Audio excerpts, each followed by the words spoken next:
Assalamualaikum warahmatullahi wabarakatuh. Innal hamdalillah nahmaduhu wa nasta'inuhu wa nastaghfiruh wa na'udzu billahi min shururi anfusina wa min sayyiati a'malina. Man yahdihillahu fala mudilla lahu wa man yudlil fala hadiya lahu.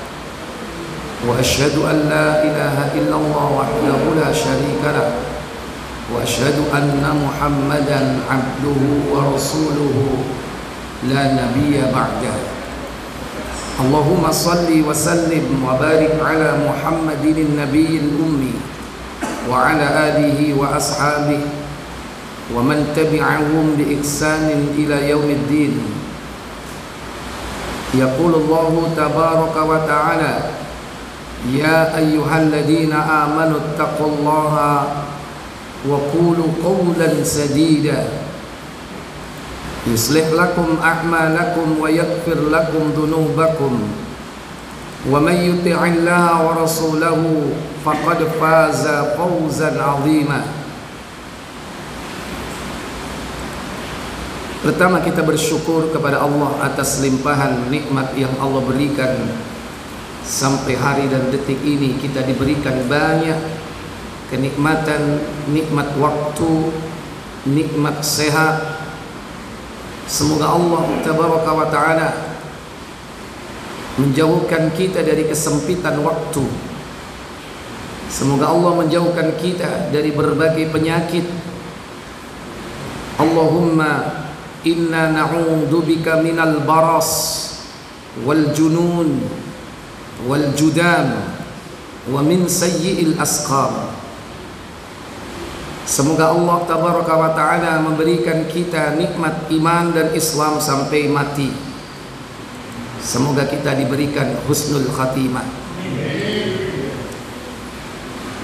Salawat dan salam semoga tetap terlimpah kepada junjungan kita Nabi besar Muhammad sallallahu alaihi wasallam beserta seluruh keluarga dan keturunan beliau, para sahabat beliau radhiyallahu ta'ala anhum ajma'in, dan kepada seluruh pengikutnya yang setia hingga tibanya hari kiamat. Ikhwatal iman, Bapak Ibu, saudara-saudari yang dirahmati Allah, melanjutkan pembahasan kitab Ushulul Tsalatsah, masih seputar martabat agama.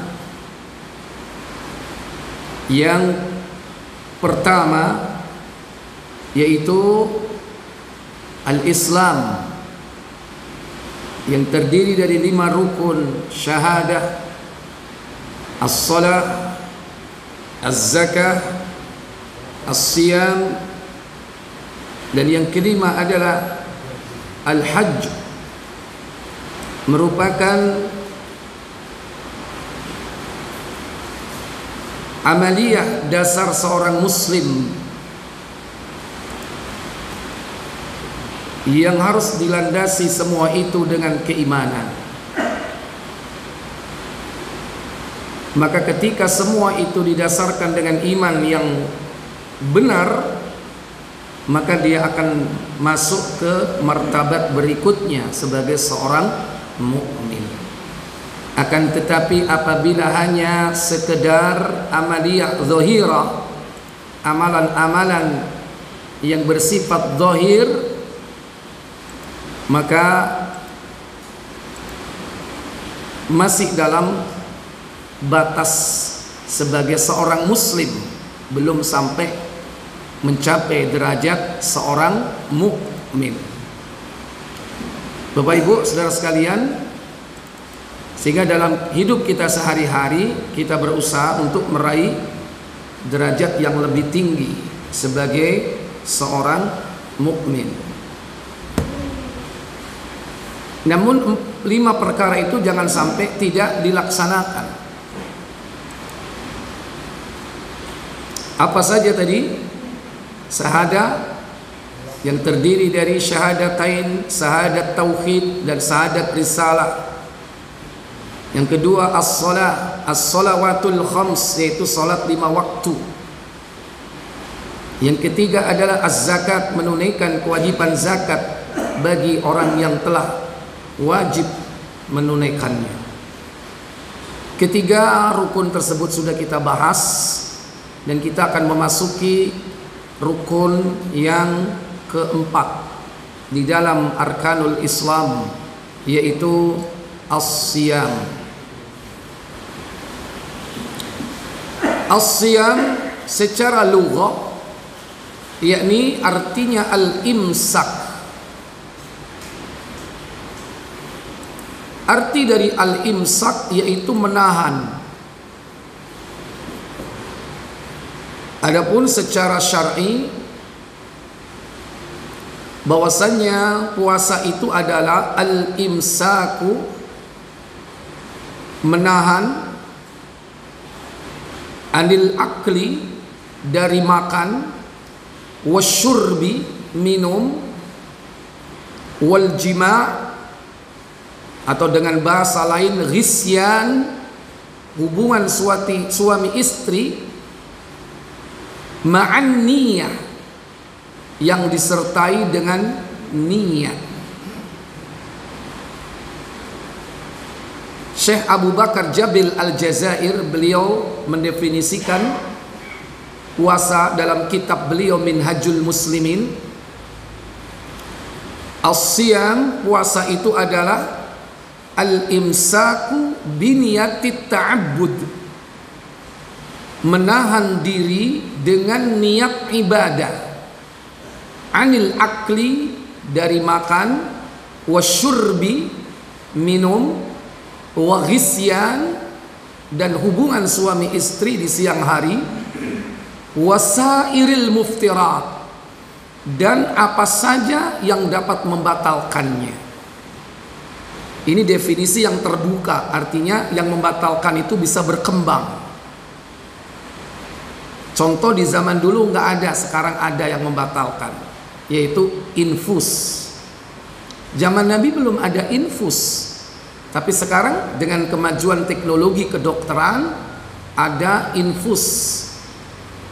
Memang tidak melalui alat pencernaan, tidak masuk mulut, tidak masuk kerongkongan, tidak masuk ke lambung, tapi langsung bypass melalui pembuluh darah. Sehingga orang yang diinfus, jika dimasukkan itu adalah zat-zat makanan, memang tidak terasa kenyang perutnya, tetapi dia tidak merasa lapar. Nggak kenyang, perutnya tidak kemasukan apa-apa, tapi nggak lapar, sehingga nggak perlu butuh makan. Kenapa? Karena nutrisinya sudah tercukupi melalui infus yang disalurkan langsung ke pembuluh darah. Zaman Nabi seperti itu tidak ada, tapi sekarang ada. Ini contoh bahwa hal-hal yang membatalkan puasa itu bisa berkembang. Makanya beliau dalam kitabnya mencantumkan kalimat wasairil muftirat, dan apa saja yang dapat membatalkannya. Merupakan kalimat yang terbuka, yang bisa jadi nanti suatu saat ada penambahan-penambahan. Dan puasa ini ada batasnya, ditetapkan secara muqayyadah, bukan merupakan amaliyah yang tidak jelas batasnya, sebagaimana itu perintah Allah kepada manusia, dan kemampuan manusia itu terbatas. Makanya dibatasi waktunya, kapan dia tidak boleh makan, minum, dan jima, yakni min tulu'il fajri, dari terbit fajar, ila ghurubis syamsi, sampai terbenam matahari. Di sini disebutkan fi waktin makhsusatin, pada waktu yang khusus, min syakhsin makhsusin, dan dilakukan oleh orang-orang tertentu. Waktu yang khusus itu adalah yakni mulai dari terbitnya fajar, yaitu fajar apa? Fajar shadiq, karena fajar ada dua, fajar kadzib dan fajar shadiq. Fajar kadzib itu adalah tandanya imsak, itu fajar kadzib. Biasanya berkumandang adzan Bilal di waktu Nabi, karena di zaman beliau adzan dua kali, adzan imsak, adzan yang dilakukan Bilal, kemudian adzan waktu fajar, waktu subuh yang dilakukan oleh sahabat Abdullah bin Umi Maktum, seorang sahabat Nabi yang buta matanya. Dua kali. Dan itu sampai sekarang dilanjutkan, dihidupkan sunnah itu di Masjidil Haram dan Masjidun Nabawi. Jadi kalau bapak ibu ke sana, jangan heran kalau di sana nanti dua kali adzan. Lapo atau Ustaz Salman naik dua kali kok. Ya, karena ada contohnya ya. Di Salman sudah lama dilakukan itu, insya Allah sejak mulai berdiri sudah dilakukan adzan dua kali. Jadi fajar di situ bukan fajar kadzib tapi fajar shadiq. Kemudian sampai kapan? Ila ghurubis syamsi, sampai terbenamnya matahari. Min sakhsin makhsusin, yaitu dilakukan oleh orang yang khusus, maksudnya orang yang sudah wajib melaksanakannya. Siapa mereka? Pertama, muslim. Kedua, akil, berakal sehat. Makanya wong edan gak wajib poso. Ya apa? Poso wong edan, wong gendeng. Ya. Kemudian balik, belum balik, tidak wajib puasa. Tapi seandainya dia berpuasa memenuhi syarat, dia dapat pahala. Tapi tidak wajib baginya sebetulnya. Dan itu sebagai latihan dia. Dan yang ketiga, yakni orang itu hadir di negerinya, tidak sedang melakukan safar. Bagi orang yang safar, hukumnya tidak wajib. Kalau yang hadir, apabila memenuhi syarat tadi, muslim, akil, balik, dia hadir di negerinya, wajib dia puasa.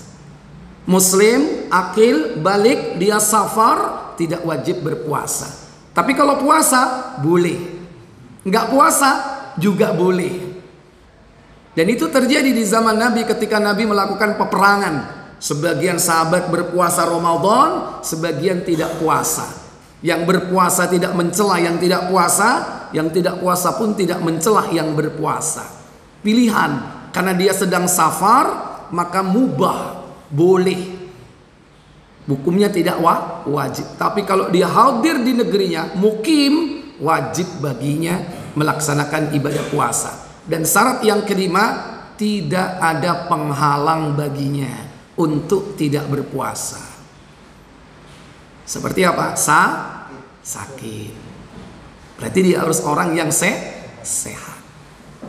Baik, ini definisi daripada puasa, yang merupakan rukun Islam yang keberapa? Kok sudah kelima ini? Oh ini salah. Baik, ikhwatal iman, bapak ibu, saudara-saudari sekalian yang dirahmati Allah Jalla wa'ala. Adapun puasa yang diwajibkan itu adalah puasa Ramadan, yang diperintahkan kita melaksanakannya yaitu di bulan yang disebut Ramadan. Kewajiban puasa itu diperintahkan tahun kedua Hijriyah. Setelah Rasul hijrah ke Madinah, tahun pertama belum diperintahkan puasa Ramadan. Tahun kedua baru diperintahkan puasa Ramadan, bertepatan dengan perang Badar Kubro. Jadi waktu sahabat perang Badar Kubro itu, saat itu sedang pertama kali mereka melaksanakan ibadah puasa. Bayangkan, pertama kali puasa dan sekaligus saat itu menghadapi orang kafir Quraisy. Jumlah mereka 1000. Kaum muslimin cuma berapa? 313 orang. Jumlah pasukan musuh berapa kali lipat? 3 kali lipat jumlahnya. Allah tabaraka wa ta'ala turunkan perintah puasa itu dalam surah Al-Baqarah, surah yang kedua, yaitu ayat 183, di mana Allah Jalla Jalaluhu berfirman, Ya ayyuhalladzina amanu kutiba alaikumus siyamu kama kutiba alal ladzina min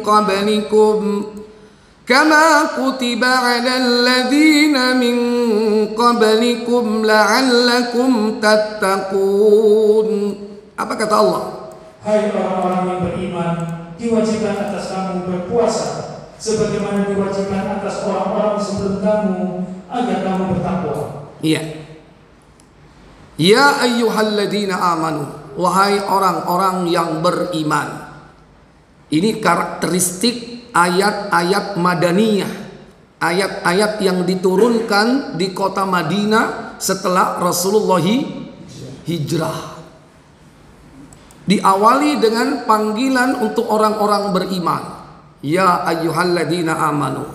Kalau sebelum beliau hijrah, rata-rata ayat itu ketika memanggil manusia dengan kalimat ya ayyuhan nas, wahai para manusia.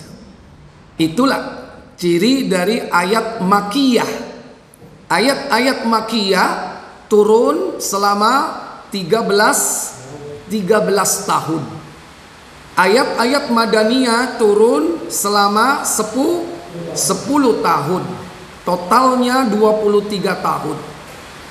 Nah, ini termasuk ayat-ayat Madaniyah. Karena perintah kewajiban puasa ini setelah Rasulullah hijrah di Madinah. Kutiba alaikumus siyam, diwajibkan atas kalian berpuasa.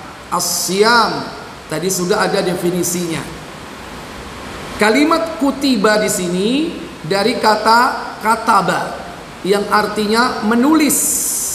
Kataba yaktubu, menulis. Kutiba berarti ditulis, maksudnya ditetapkan. Dengan bahasa fikih kalimat kutiba itu adalah diwajibkan. Berarti hukumnya apa? Wajib. Sebagaimana ayat-ayat yang lain, kutiba alaikumul qisas, diwajibkan atas kalian qisas fil qatla, dalam urusan pembunuhan, di surah yang sama. Ya. Jadi ini hukumnya wajib, fardu ain bagi setiap orang yang sudah memenuhi persyaratan. Tadi disebutkan 5 persyaratan. Maka orang yang sudah memenuhi persyaratan wajib, tidak boleh meninggalkannya. Kalau meninggalkannya, maka dia telah melakukan dosa besar. Imam Ad-Dhahabi dalam kitabnya Al-Kabair mencantumkan dosa besar, yaitu tarkus siyam, meninggalkan puasa. Ono enggak wong gak poso? Hah? Wayahe Ramadan cangkruk nanggone warkop. Masih yo gak ketok, polahe diawakno. Ditutup sama keber. Tapi nang jero leko. Pernah enggak seperti itu Bapak-bapak? Halo? Hah? Pernah? Ya, jangan sampai terjadi. Nek biyen tahu, sudahkah bertobat? Walaupun sekarang sudah berhenti, perlu loh ditobati. Kalau kita belum tobat, itu masih jadi tanggungan dosa. Dosa besar itu harus ditobati. Meskipun sekarang itu berhenti, belum tentu dia tobat. Orang berhenti dari berbuat maksiat belum tentu tobat. Contoh, Cak, sampean kok gak nang doli, Cak? Biasane sampean budal rono. Apa, Cak? Iya rek wis tuwa. Jawabane apa? Wis tuwa. Iya rek gak duwe duit. Alasannya apa? Gak punya duit. Orang itu sudah tobat atau belum berarti? Belum. Karena tidak ada penyesalan. Orang tobat itu harus menyesal. Kata Nabi, an-nadamu taubah. Penyesalan itu taubat. Nek wong gak nyesel, getun, itu berarti belum tobat. Begitu ditanya, Cak, sampean kok gak budal nang gone kono, Cak? Wis, ojo dielingno masalah iku. Awas kon ngomong masalah iku masa lalu. Aku benci sampai masa lalu. Awas kon ngomong aku maneh. Nah itu berarti dia menyesal. Meskipun dia sudah berhenti lama, kalau dia nggak menyesal belum nobat. Malah kadang bangga. Hak dhewe wis tuwa rek kon sik enom. Kon gak ono apa-apa mbek aku kon piye. Aku sembarang kalir tahu ya kan? Itu tobat atau belum? Walaupun sekarang sudah berhenti 20 tahun yang lalu sudah berhenti, tapi belum tobat kalau tidak menyesal. Maka kalau orang belum menyesal dia belum tobat. Dan kalau orang belum tobat dia masih menanggung dosa. Walaupun sekarang sudah berhenti, sudah 10 tahun dia berhenti, itu masih ada nodanya di dalam hati. Dan itu nanti akan diminta tanggung jawab di hadapan Allah. Jadi dosa-dosa kita itu harus ditobati, dieling-eling. Aku biyen tahu apa ya Allah. Aku biyen tahu apa, dieling-eling. Untuk apa? Untuk ditobati. Biyen tahu nggak sholat, ditobati. Biyen tahu nyolong, ditobati. Biyen tahu ngombe khamr, ditobati. Ditobati satu-satu. Dengan tobat itu Allah akan menghapus, sehingga syaitan itu kehilangan jejak. Kalau kita berhenti tapi nggak tobat, ada jejaknya, nanti itu didatangi syaitan lagi, maka akan dipupuk, jejaknya itu akan kambuh lagi. Ya, jadi kalau dulu pernah nggak puasa karena kedurhakaan kita kepada Allah, maka wajib kita bertobat dari meninggalkan puasa itu, karena ini hukumnya wajib.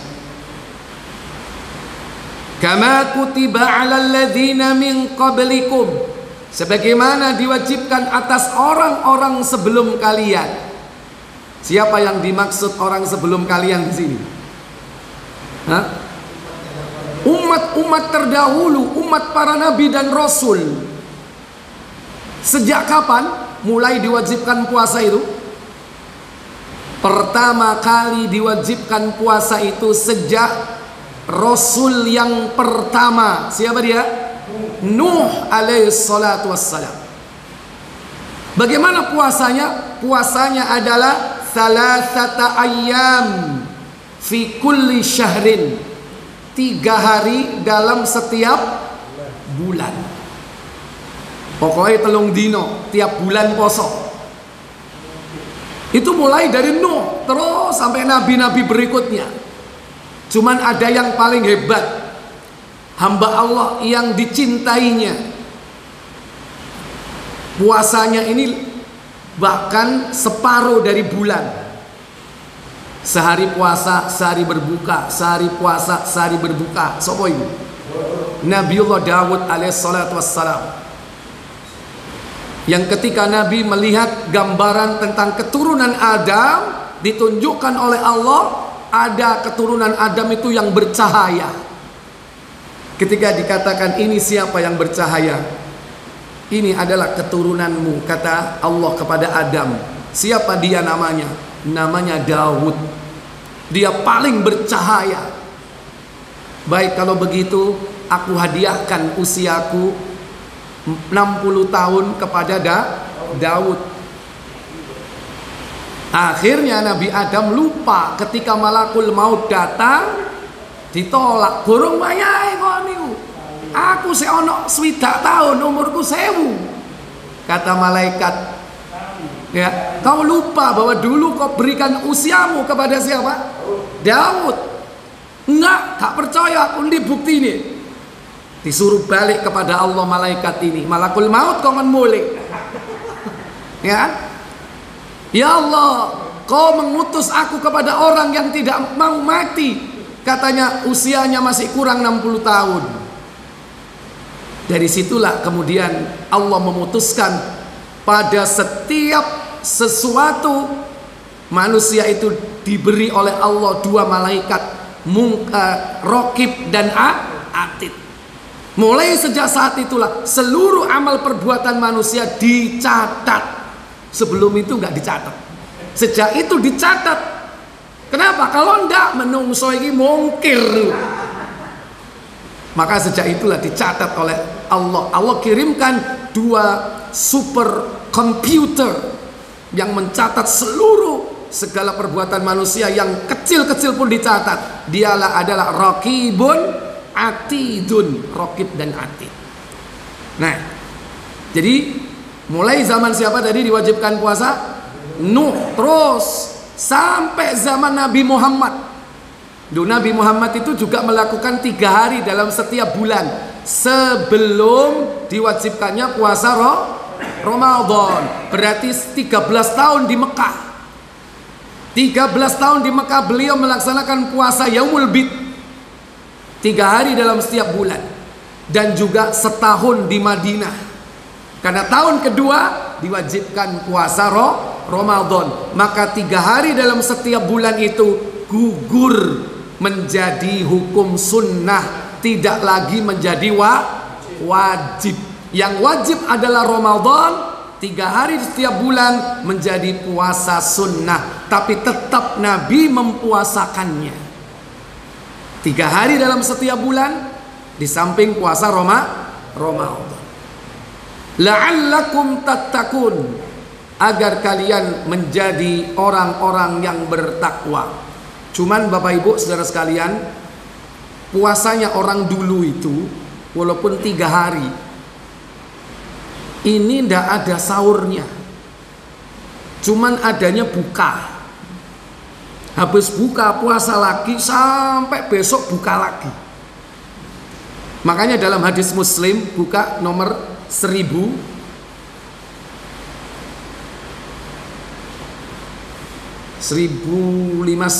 kalau enggak 60.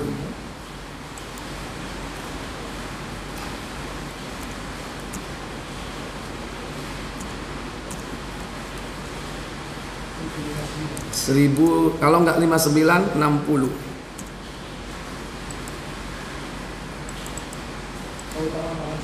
Iya, 59.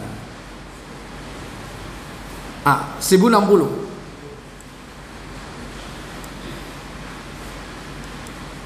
Silakan. Dari Amr bin As radhiyallahu anhu katanya, Rasulullah SAW bersabda. Apa sabda beliau? Perbedaan puasa kita dengan puasa ahli kita ialah makan sahur. Iya, puasanya orang dulu itu nggak ada makan sahurnya. Al-faslu baina siyamina wa siyami ahlil kitab akalatas sahur. Pembeda antara atau pasal yang membedakan antara puasa kita dengan puasa orang-orang dahulu yaitu makan sahur. Kita ini diuntungkan, disayangi sama Allah, ada makan sahur. Orang dulu nggak ada, Pak. Onoe buka, nek bukoe telat, wayai buka turu, sudah masuk isya, sudah nggak boleh buka lagi. Batasnya mulai maghrib sampai isya. Begitu buka, keturun, adzan isya baru tangi, kapok kok ngenteni maghrib maneh. Ya. Dan itu pernah terjadi di zaman sebelum Nabi SAW. Akhirnya Allah Tabaraka wa Ta'ala turunkan, yaitu surah Al-Baqarah, surat kedua ayat 187. Adanya makan sahur dan dibolehkannya jima di malam hari. Sehingga waktunya panjang, ada buka, ada sahur, boleh makan, boleh jima. Lah nek waktune titik maghrib sampai isya, akhirnya ya apa bagi ini mangan mbek jima. Makanya dibolehkan di malam hari itu melakukan jima dengan suami istri, khusus untuk umat Nabi kita. Sebelumnya nggak boleh, siang malam nggak boleh. Tafsir, langsung ke tafsir ada. Tafsir surah Al-Baqarah 187. Ukhilla lakum lailatas siyamir rafathu ila nisaikum hunna libasul lakum wa antum libasul lahun.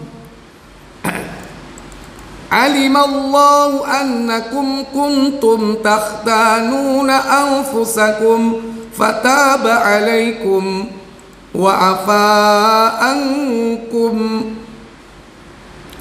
fal'ana bashiruhunna wabtaghu ma kataballahu lakum wa kulu washrabu hatta yatabayyana lakumul khaytul abyad yatabayyana lakumul khaytul abyadu minal khaytil aswadi minal fajr thumma atimmus siyama ilal layl wa la tubashiruhunna wa antum aakifuna fil masajid tilka hududullahi fala taqrabuha kadzalika yubayyinullahu ayati kadzalika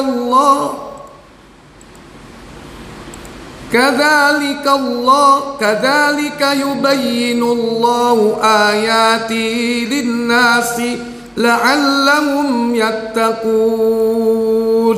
Apa kata Allah? Dihalalkan bagi kalian pada malam hari puasa bercampur dengan istri-istri kalian. Mereka itu adalah pakaian bagi kalian, dan kalian pun adalah pakaian bagi mereka.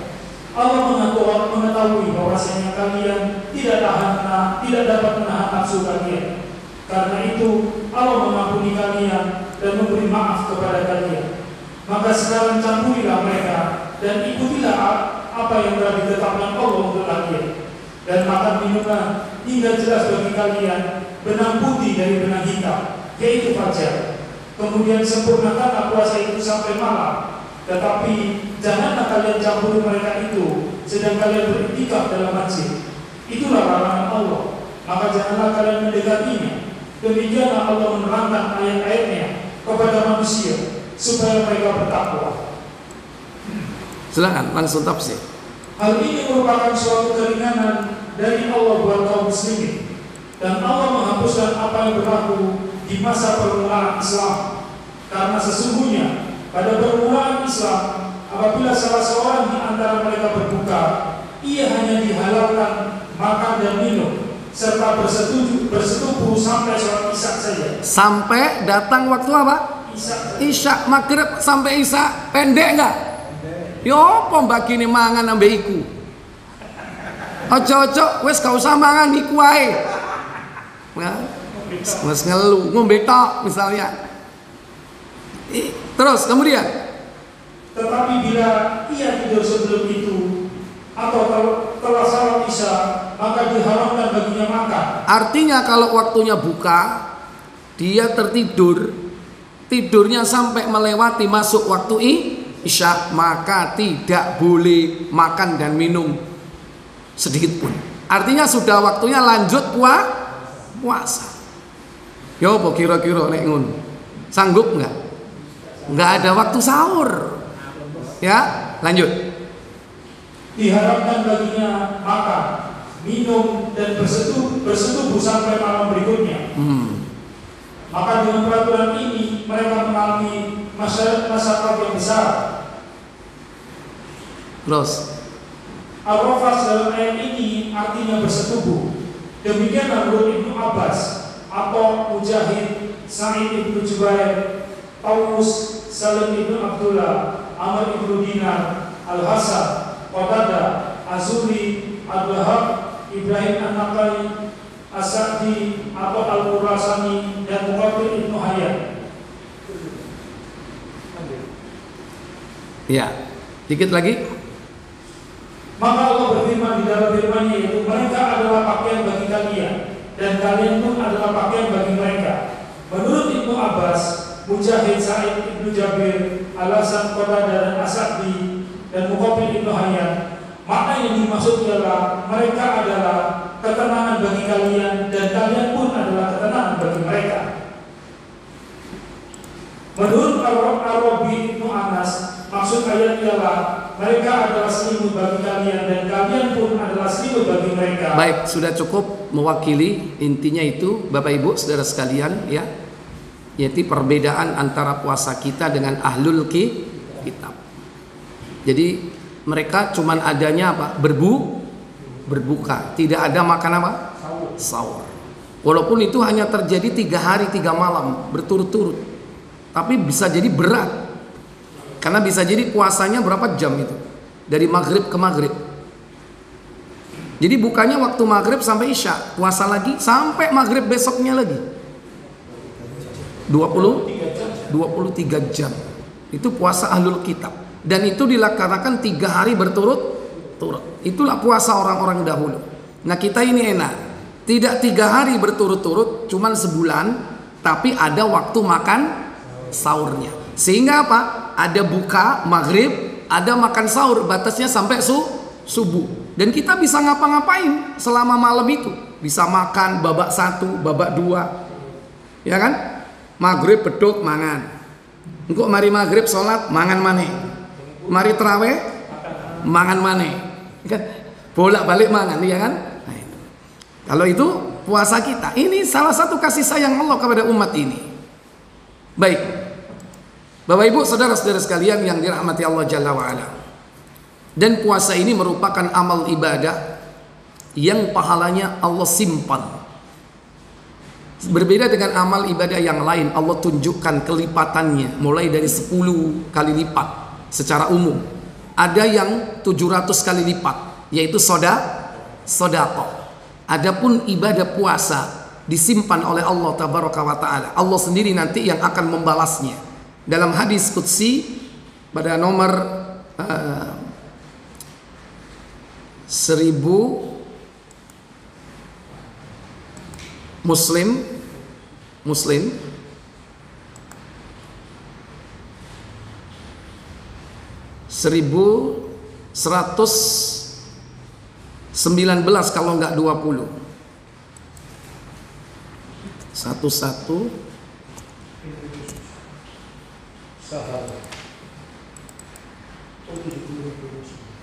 berarti 918.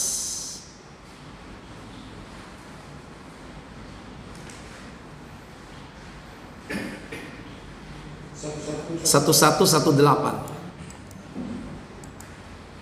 Silakan. Dari Abu Hurairah radhiyallahu anhu katanya Rasulullah SAW bersabda. Apa sabda beliau sallallahu alaihi wasallam? Setiap amal anak Adam dilipat gandakan pahalanya. Satu macam kebaikan diberi pahala 10 sampai 700 kali. Itu secara umum 10 kali minimal. Sampai berapa? Yaitu 700 kali. Illa siyam, kecuali puasa. Apa kata Allah? Allah Azza wa Jalla berfirman, selain puasa, karena itu untukku, aku akan memberi pahala bagi orang yang puasa. Iya. Karena dia meninggalkan nafsu syahwat dan nafsu makannya karenaku. Iya. Jadi Allah Jalla wa Ala mengatakan, fa innas siyama li, karena puasa itu adalah untukku, wa ana ajzi bih, dan aku sendiri yang akan memberi pahala puasa itu. Kenapa? Li'annahu tarkuhu, karena dia meninggalkannya, li, karena aku, wa tarkuhu nafsahu, dia tinggalkan sahwatnya karenaku, meninggalkan sahwatnya, meninggalkan makannya, yakni lillah, karena Allah Tabaraka wa Ta'ala. Kemudian dan bagi orang yang puasa ada 2 macam kegembiraan. Pertama, ketika dia berbuka, dan kedua, ketika dia bertemu dengan Rabb-Nya. Ya. Farhatan lis-shaimin, ada dua kegembiraan bagi orang yang berpuasa.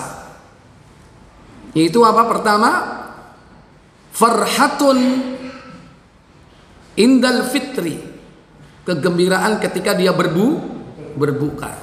Wa farhatun inda liqa'i rabbih, dan kegembiraan ketika bertemu dengan Allah, melihat wajah Allah. Itu kegembiraan yang kedua. Dijanjikan orang yang berpuasa nanti memperoleh kenikmatan tertinggi, yaitu melihat wajah Allah. Itu nikmat tertinggi selain dari nikmat-nikmat surga. Itu nggak ada apa-apanya dibandingkan melihat wajah Allah. Dan itu akan terjadi nanti di hari kiamat dan juga ketika manusia berada di surga. Kemudian, sesungguhnya bau mulut orang puasa lebih harum di sisi Allah daripada bau kasturi. Ya, faluhumu famis shaim atyabu indallahi yaumal qiyamati mirrihil misk. Bau mulut orang yang berpuasa itu lebih harum. Kapan itu? Yaumal qiyamah, nanti pada hari kiamat. Indallah, di sisi Allah, daripada bau mulut, daripada bau minyak kasturi. Ini keutamaan yang diberikan oleh Allah kepada orang yang berpuasa. Tapi semua itu syaratnya apabila puasanya diterima oleh Allah tabaraka wa ta'ala. Dan syarat diterimanya puasa itu ada dua. Sebagaimana amal ibadah yang lain, syaratnya yaitu ada dua. Pertama yaitu al-ikhlas. Syarat diterimanya amal seseorang itu secara umum, yakni ikhlas. Dan yang kedua yaitu apa? Al-mutaba'ah, yaitu mengikuti tuntunan yang diajarkan oleh Rasulullah sallallahu alaihi wasallam. Ini syaratnya apabila pengen ibadahnya diterima oleh Allah. Yang pertama, ikhlas. Apa ikhlas itu? Ikhlas itu adalah al-munafi lisyirki war riya, meniadakan syirik dan riya. Jadi jangan sampai kita beramal itu dirusak karena riya. Bahkan riya itu termasuk syirik kecil. Amal yang dilakukan karena riya nanti akan terhapus pahalanya. Yang kedua, syirik besar. Apabila orang melakukan syirik besar, maka seluruh ibadahnya, amal solehnya ditolak oleh Allah, dihapus. Sebagaimana dalam surah Az-Zumar 39, yaitu pada ayat yang ke-65. Allah tabaraka wa ta'ala berfirman, وَلَقَدْ أُوحِيَ إِلَيْكَ وَإِلَى الَّذِينَ مِنْ قَبْلِكَ لَئِنْ أَشْرَكْتَ لَيَحْبَطَنَّ عَمَلُكَ وَلَتَكُونَنَّ مِنَ الْخَاسِرِينَ. Apa kata Allah? Dan sesungguhnya telah diwahyukan kepadamu dan kepada nabi-nabi sebelum. Apa itu? Jika kamu mempersekutukan Allah, niscaya akan hapuslah amalmu, dan tentulah kamu termasuk orang-orang yang merugi. Lain asyrakta, jika kau berbuat syirik, kata Allah kepada Nabi kita Muhammad, niscaya la yahbatanna amaluk, akan aku hapus amalmu, wala takunanna minal khasirin, dan kau termasuk orang yang rugi. Jadi jangan sampai berbuat syirik, hati-hati. Syirik besar terutama itu yang dapat menghapus seluruh pahala amal soleh. Syarat yang kedua, al-mutaba'ah. Apa al-mutaba'ah itu? Sesuai dengan tuntunan. Tuntunan apa? Tuntunan Rasulullah sallallahu alaihi wasallam. Itu syarat yang kedua supaya kita mendapatkan pahala amal soleh kita. Maka laksanakan ibadah puasa itu sesuai tuntunan. Sudah ada? Silakan.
Baik Bapak Ibu, saudara-saudari sekalian yang dirahmati Allah Tabaraka wa Ta'ala, bahwa dalam puasa itu ada tujuan, tapi juga ada hikmah. Berbeda antara tujuan dan hikmah.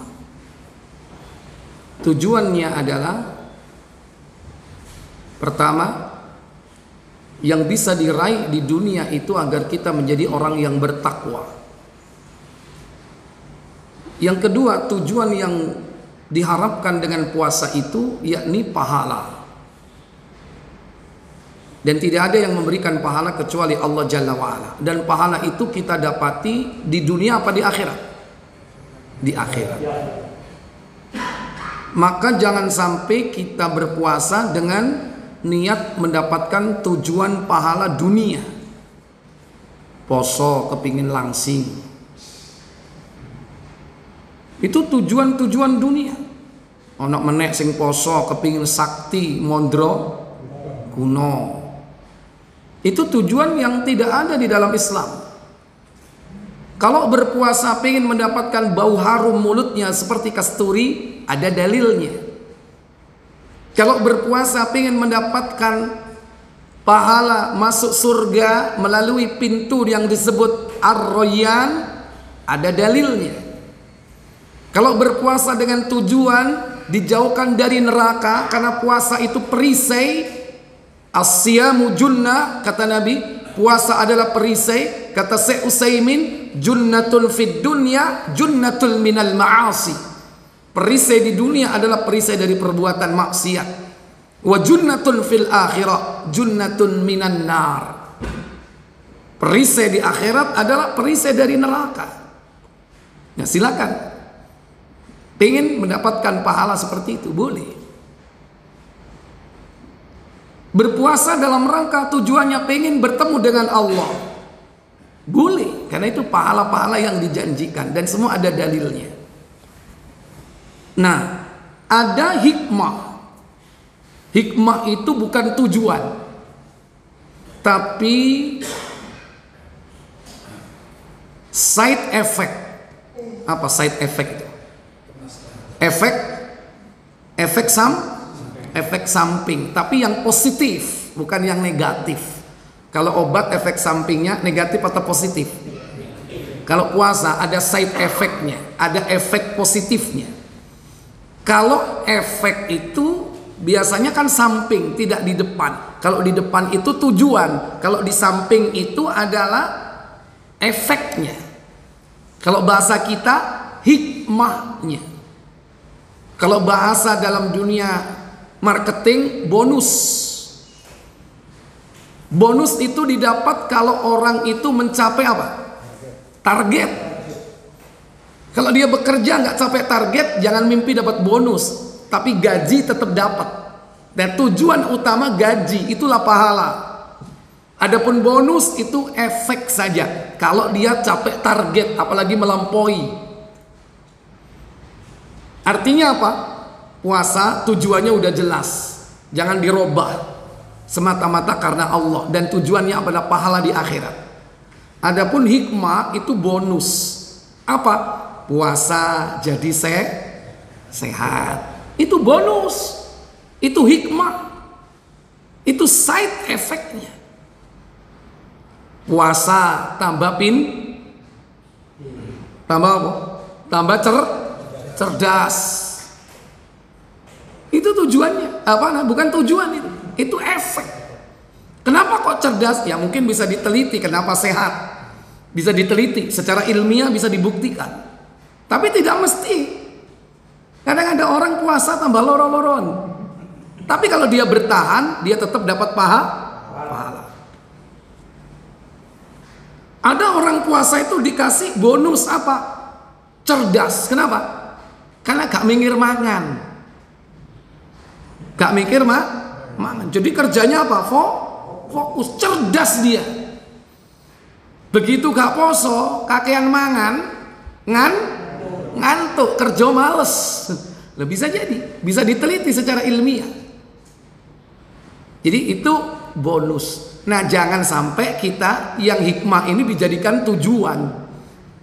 Karena bisa jadi tujuan itu bonus itu tidak tercapai. Tidak didapat. Karena hanya orang-orang yang mencapai target dalam puasanya, baru Allah kasih bonus dia. Tapi seandainya nggak dapat bonus, tujuan utamanya adalah pahala, tetap dia dapat. Nah itu yang harus dibedakan dan harus difahami antara tujuan dan hikmah. Tujuan puasa dan hikmah puasa berbeda. Tujuan pasti ada, hikmah belum tentu ada. Tapi bisa jadi Allah akan memberikan bagi siapa yang dikehendakinya. Wallahu a'lam. Baik Bapak Ibu saudara sekalian, jadi ini rukun Islam yang keempat. Insya Allah yang akan datang kita akan bahas tentang rukun Islam yang kelima, yaitu haji. Sebelum saya tutup, seperti biasa saya berikan waktu untuk tanya jawab. Silakan.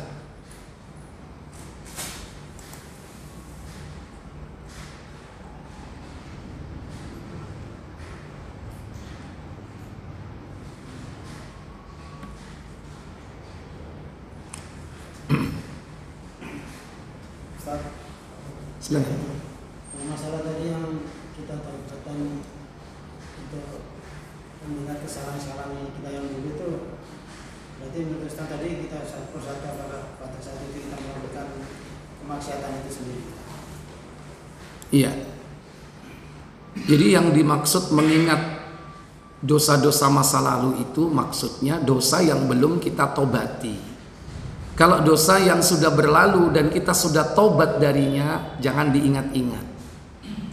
Dan jangan diceritakan ke orang lain. Nggak boleh menceritakan dosa masa lalu itu. Ada sebuah riwayat, kata Nabi,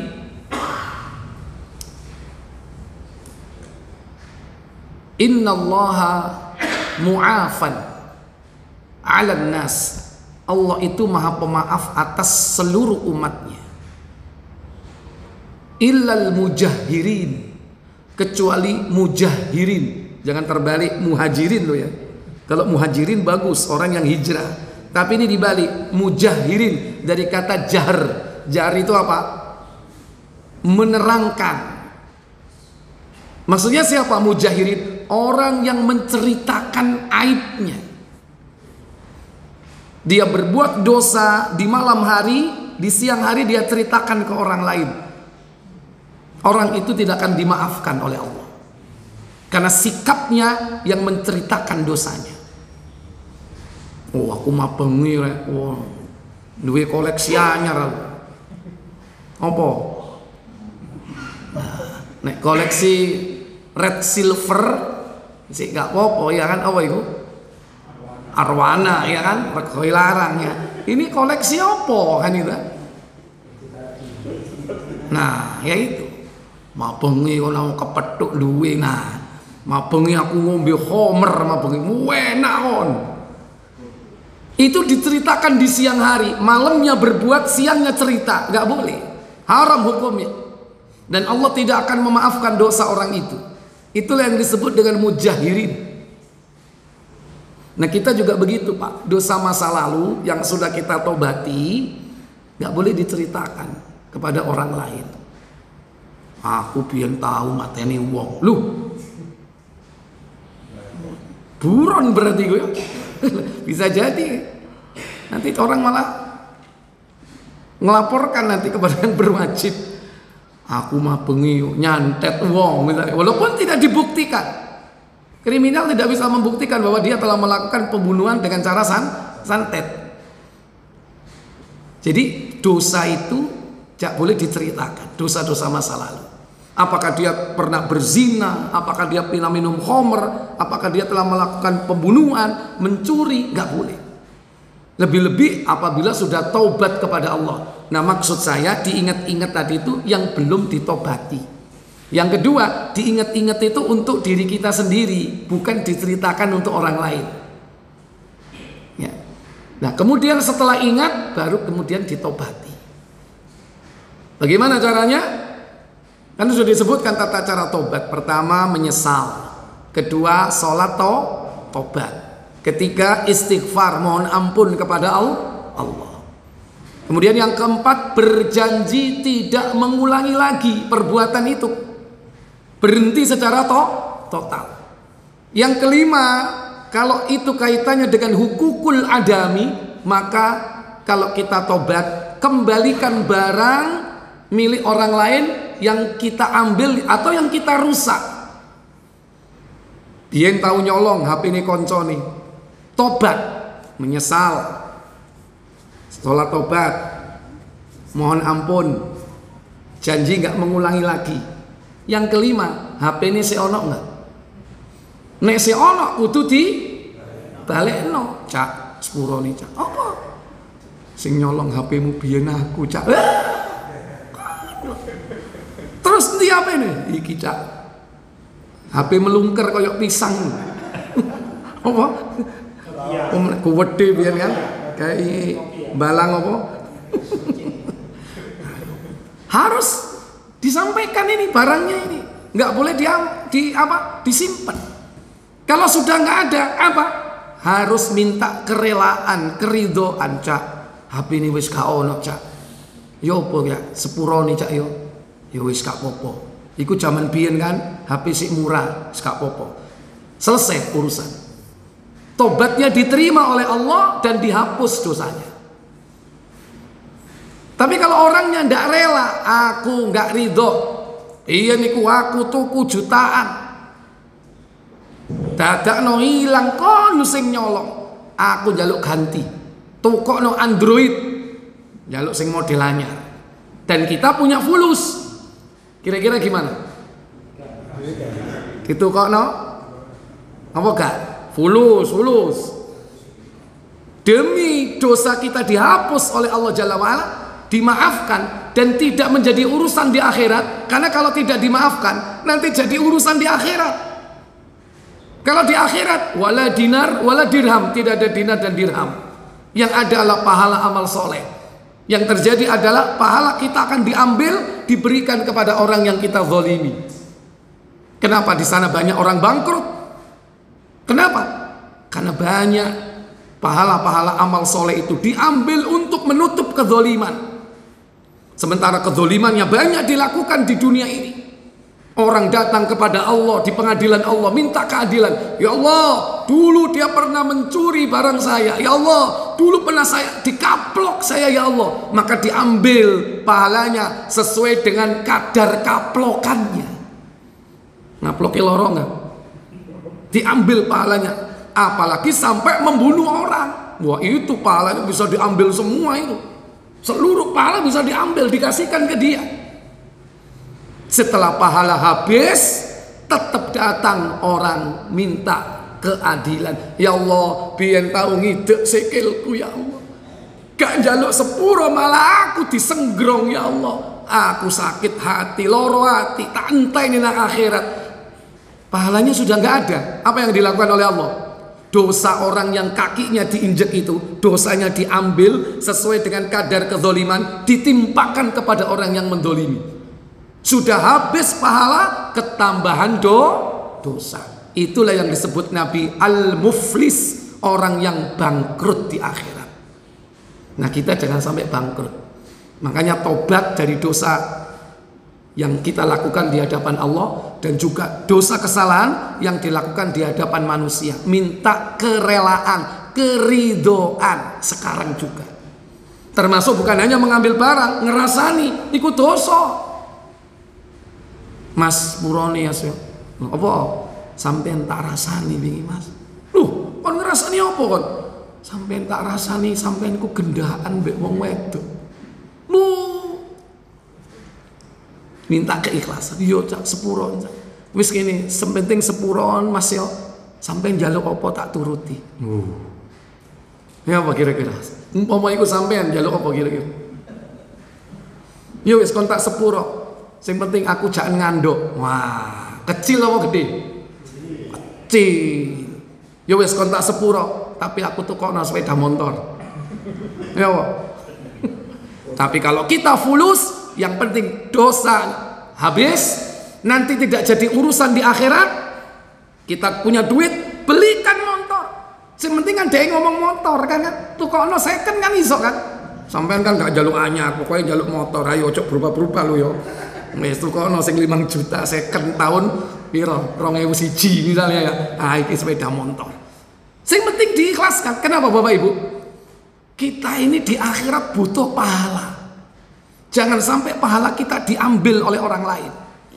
Sampai saking butuhnya kita kepada pahala, orang tua nanti itu akan mencari-cari kesalahan anaknya supaya dia bisa mengambil pahala dari anaknya. Sampai seperti itu. Goleki anake, opo biyen sing darai salah iki anakku iki. Tak goleki. Lumayan bisa golek pahala. Kalau nggak menemukan, nggak bisa dia ngambil pahala anak kita. Karena di sana sudah nafsi, sudah dewe-dewe, nggak akan bisa. Hubungan kekerabatan sudah putus, nggak akan ada pertolongan kecuali diri dan amalnya. Nah kita jangan sampai terjadi di sana, yaitu menjadi orang yang bangkrut. Sekarang bagaimana caranya? Pahala ini disimpan, jangan sampai hangus. Yang kedua, jangan menjadikan masalah di akhirat sehingga pahala kita nanti diambil. Makanya kalau orang tahu kehidupan akhirat itu seperti itu, orang itu mau berbuat dosa kepada orang lain, mau mendolimi orang lain, mikir gitu. Kenapa? Karena yakin kepada kehidupan akhirat, sehingga dia agak gampang mengambil hak orang lain, nggak gampang merusak harta orang lain, tidak gampang untuk menyakiti hati orang lain, tidak gampang untuk menfitnah, mengadu domba, termasuk riba, menggunjing ngerasani orang lain. Lu Ustaz, aku ngerasani kan garu. Iya, di dunia nggak tahu, tapi ketika di akhirat nanti dibuka semua rahasia, mulai dari lahir sampai kita mati, video klip kita ini ditampilkan oleh Allah Jalla wa'ala. Disitulah orang-orang yang kita zalimi mengetahuinya. Oh, tiba ekon ya sing nyolong sepeda motorku, tak goleki nang dindi gak kepethuk, CCTV mati misalnya. Tahunya nanti di akhirat Allah buka video klip kita, mulai procot sampai mati, ditunjukkan semuanya, disaksikan oleh penduduk padang mahsyar. Ketahuan semua akhirnya. Disitulah nanti banyak orang minta keadilan, dan keadilan ditegakkan, pahala kita diambil, atau kalau nggak punya pahala, dosa akan diberi, ditambah oleh Allah dari dosa orang yang dizalimi. Wallahu a'lam. Jadi begitu lagi. Ya. Terakhir, dua, silakan singkat aja. Fadhol. Ada Rasulullah kan ada puasa wisol. Itu dilakukan pada saat puasa bulan puasa. Baik, puasa wisol ya. Nanti. Membahas mengenai masalah puasa, baik puasa sunnah maupun puasa Ramadan. Lalu seandainya kita ini sudah menjalankan dari syarat untuk berpuasa itu diantaranya ikhlas, sama yang kedua tadi sesuai dengan hadis tuntunan dari Rasul. Maaf untuk bukan dinilai untuk orang lain, dinilai murni dari hati sendiri sama Allah. Mungkin apa kita dalam menjalankan puasa itu di dunia ini merasa ada perasaan diterima, bukan untuk orang lain, untuk kita sendiri. Kira-kira itu bisa digambarkan. Puasa kita ini dengan menjalankan doa itu, insya Allah diterima. Iya, baik. Pertama puasa wisol, ya. Puasa wisol itu puasa yang nyambung, tidak berbuka dan tidak sahur, langsung. Mulai dari mulai sahur, buka, manek, nyambung sampai besoknya lagi. Itu puasa wisol. Dan puasa wisol ini diharamkan oleh Nabi kita Muhammad SAW. Karena puasa itu ada aturannya. Min tulu'il fajri ila ghurubis syamsi. Mulai dari terbit fajar sampai terbenam matahari. Kalau melewati terbenam matahari sampai malam atau sampai sahur lagi baru berbuka, itu tergolong wisol, dan itu puasa yang diharamkan. Nah, dulu sahabat melihat Rasul seperti itu, tapi dia nggak tahu kalau Rasulullah itu diberi makan oleh Allah. Ya, kalau sampean nggak mungkin dikasih makan, ente sopo dikasih panganan be Allah. Ini Rasulullah, manusia mulia. Ya, coba baca hadisnya 1066 dari Abdullah bin Umar. Ini nih di depan, biar cepat.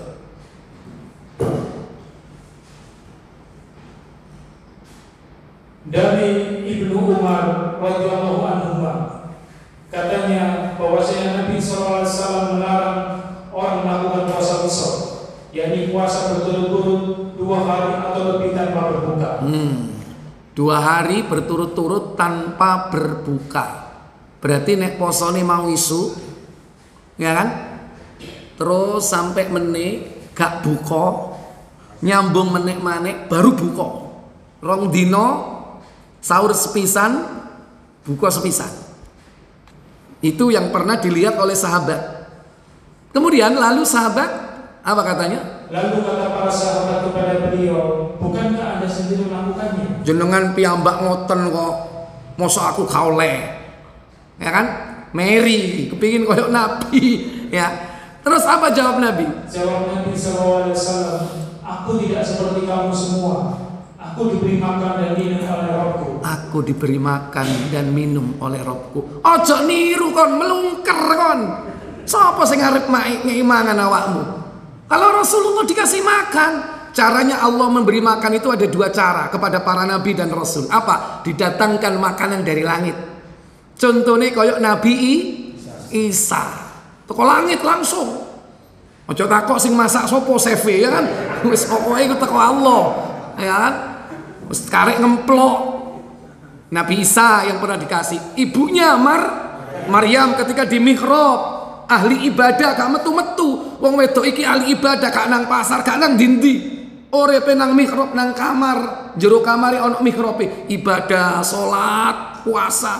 Tapi Allah kasih makanan. Nabi Zakaria heran. Wahai Maryam, dari mana kau dapat makanan ini? Ini buah yang bukan musimnya tahun ini. Kok ada? Allah yang memberi. Itu orang-orang pilihan. Ojo melok-melok. Ya kan? Kon mengharapkan uang teko ngei. Melungker temen kon. Ya. Cara yang kedua, Allah memberi makan itu tidak didatangkan makanan secara fisik, langsung diberikan ke tubuhnya. Nutrisi itu masuk ke dalam tubuhnya, sehingga tidak merasa apa? Lapar. Tapi sebetulnya beliau berbuka. Dalam hatinya niat berbuka. Seandainya itu terjadi, Allah yang memberi makan langsung. Jadi intinya apa?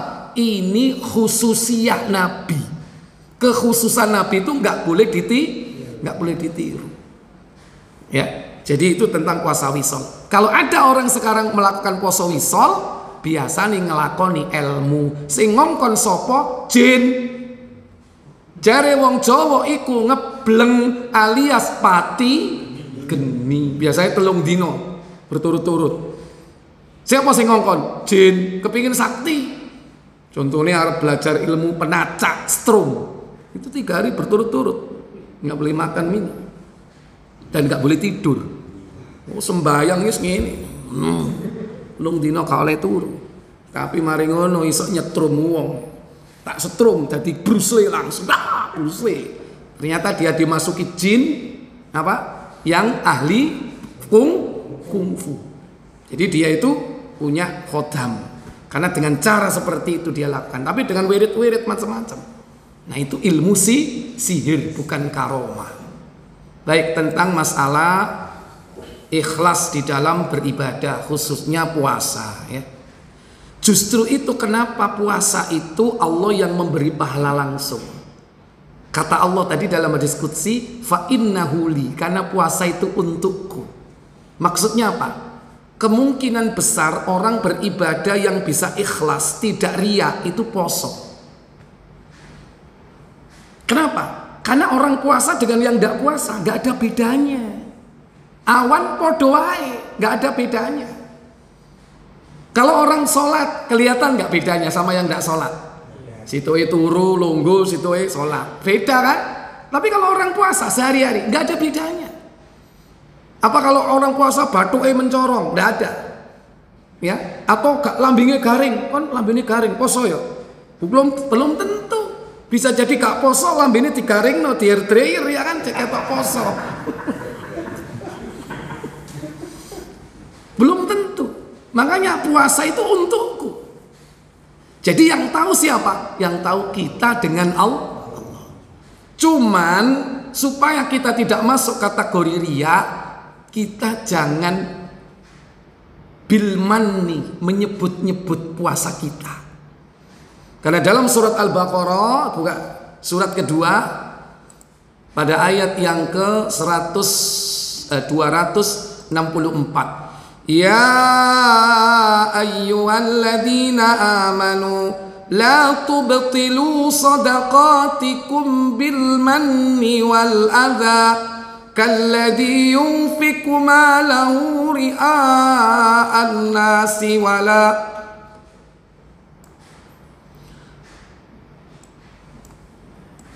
keliru. Kalladhi yunfiqu malahu ria'an nasi wala yu'minu billahi wal yaumil akhir. Baik, intinya di situ. Apa kata Allah Jalla wa Ala? Hai orang-orang yang beriman, janganlah kamu menghilangkan pahala sedekahmu dengan menyebut-nyebutnya dan menyakiti perasaan si penerima, seperti orang yang menafkahkan hartanya karena dia kepada manusia dan dia tidak beriman kepada Allah dan hari kemudian. Perumpamaannya, maka perumpamaan orang itu seperti batu licin yang di atasnya ada tanah. Kamali safwanin alaihi turab, batu licin ada tanah di atasnya. Fa asabahu wabilun, terkena apa?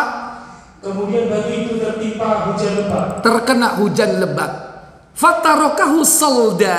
Apa akhirnya? Lalu jadilah dia bersih atau tidak bertanah. Jadilah dia bersih, tidak bertanah sama sekali.